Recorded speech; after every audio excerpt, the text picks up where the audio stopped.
Takže nech sa páči, ďalšie jedlo z Thajska, ktoré je podľa mňa veľmi zdravé, hlavne v mojom veku, keď sa držím ďaleko od karbohydrátov.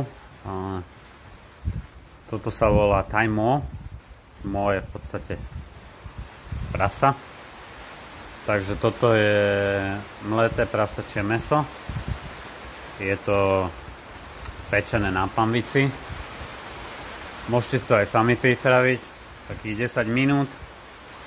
Len musíte zdávať pozor, je to trošku pikantné, takže namiesto ryže, keď to nekúpite celé aj s rýžou v nejakom takomto balení, tak si nemusíte kúpiť rýžu, ktorú predávajú v sáčkoch, ale ja to jem s čínskou kapustou a s cibulkou, ktorá chutí ako slovenská domáca s týmito tenučkými listami.